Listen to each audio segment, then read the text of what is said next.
Hello everyone, কি অবস্থা সবার? আশা করি আপনারা সবাই ভালো আছেন। আমরা তো অনেক বেশি ভালো আছি, যেহেতু বিয়ের দাওয়াতে যাচ্ছি, সবাইকে নিয়ে একসাথে আনন্দ করব।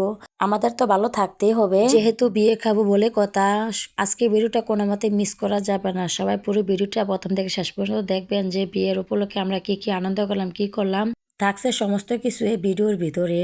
ছেলের বাড়ি থেকে আমরা সবাই একসাথে রওনা দিব, তো এই কারণে আমরা বাড়ি থেকে চলে আসলাম আমার শ্বশুরের বাড়িতে। মোটামুটি 1 ঘন্টা সময় লাগে তাদের বাড়িতে আসতে। আসার পরে ছেলে যেহেতু শ্বশুর বাড়িতে বউ আনতে যাবে, তখন তো সবাই একসাথে হইলে তারপরে না যাবে।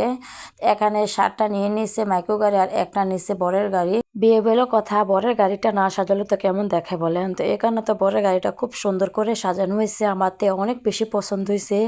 আপনাদের কাছে বরের গাড়ি সাজানোটা কেমন হয়েছে অবশ্যই আমাকে কমেন্ট করে জানাবেন। তো যাই হোক, আমরা সবাই মিলে একসাথে গাড়িতে উঠে পড়লাম। ওঠার পরে তো সবাই অনেক বেশি আনন্দ করলাম। সবার প্রথমে বরের গাড়িটা, তারপর হচ্ছে সিরিয়ালের সব গাড়ি একসাথে। এত সুন্দর লাগতেছে পরিবেশটা, আসলে কাছে না থাকলে বোঝা জানা যে এত একটা সুন্দর লাগতেছে। ক্যান্টনমেন্টের কাছ দিয়েছে কনের বাড়িতে যাওয়া লাগে। এখানের পরিবেশটা এত বেশি সুন্দর, বড় বড় মার্কেট আছে, সাথে এসে সব আর্মিদের জায়গা। এখানে কিন্তু নিজস্ব কারোর কোনো বাড়ি নেই, এই কারণে কিন্তু পরিবেশটা অনেক বেশি সুন্দর লাগতেছে। আপনাদেরকে আমি ভিডিও করে দেখলাম যে আসলে কেমন লাগছে। আর যেহেতু গুমতির আইলের সাথে ওদের বাড়িটা, ওদের বাড়ি অনেক নিচে, রাস্তা অনেক উপরে, আর এই সাইডটা রয়েছে গুমতির আইলটা। আর এখন তো পুরোপুরি বর্ষার সিজন আসে না, এই কারণে কিন্তু পানি পুরোপুরি হয় নাই। যখন আষাঢ় মাস আসবে তখন চারিবেলতে পানি খালি থইতেই করবে। তো অবশেষে অনেক আনন্দ ফুর্তি করে চলে আসলাম কনের বাড়িতে কনে নেওয়ার জন্য।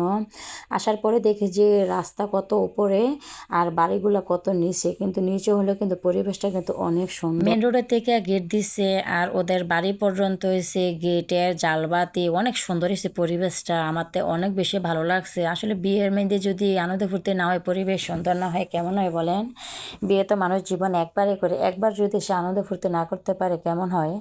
তো যাই হোক, কথা বলতে বলতে চলে আসলাম। ওরা হচ্ছে এখানে একটা নতুন বাড়ি, নতুন বাড়িতে ওরা কিন্তু পুরোপুরিভাবে আসে নাই, ওদের পুরান বাড়ি আছে। তো নতুন বাড়িটা মোটামুটি খালি ফাউন্ডেশন করে বিল্ডিং দিছে।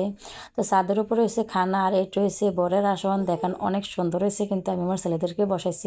আমার ছেলেদেরকে বসায়নি, ওরা কিন্তু অনেক লজ্জা পাইছে এরকম একটা জায়গার মধ্যে বসায়নি। আর ছাদের মধ্যে ফ্যান লাইটটা অনেক সুন্দর করছে। ছাদের সাথে দেখেন কত বড় একটা প্রজেক্ট, আসলে দেখতে পুরো নদীর মতো মনে হয়। ছাদের তো বেরি না, এই কারণে কিন্তু একটু ভয় লাগে, যেহেতু বাচ্চা আছে, যদি পড়ে তখন তারটাই শেষ, এমন অবস্থা হয়ে যাবে। যাই হোক, সবাই সবার সন্তানদেরকে দেখে শুনিয়ে রাখতেছে। আর এটা হচ্ছে বর। তো এই বড় আসে স্টেজে বসছে, শালিরা আসছে, আনন্দ ফুর্তি করতে আছে। আসলে বিয়ের মেয়েদের শালি শালরা সবাই মিলিয়ে কিন্তু আনন্দ ফুর্তি করে। তা আমরা খাওয়া দাওয়া শেষ করলাম, শেষ করার পরে নিচে চলে গেলাম। যেহেতু নতুন একটা পরিবেশে আসছি, এখানে একটু পরিবেশটা একটু দেখি, চারিদিকে ঘুরে ফিরে আর সবাই মিলে একসাথে যাব। আর দেখেন চারিপাশে তো বাউন্ডারি, আর এখান থেকে কত বেশি বিশাল বড়। ওই সাইডেও আছে, মানে চারোকা সাইডে আছে, শুধু তো ওদের বাড়িটি মাঝখানে। যাই হোক, ঘোরাফেরা শেষ করলাম। আর প্রত্যেক বিয়ের মেয়েদের শালাশাড়িরা কিন্তু দুলেভাই জোতালে টানাটানি করে। তো এই বিয়ের মেয়েদের সিম এরকম হয়েছে, দুলেভাই জোতা নিয়ে ওরা টানাটানি শুরু করছে। আর এদিকে বউকেও সাজানো হয়ে গেছে, এখন বিয়ে পড়ানো হবে। আজকের ব্লগটা এখানে শেষ করলাম, দেখা হবে নতুন আরেকটি ব্লগে। আল্লাহ হাফেজ সবাইকে।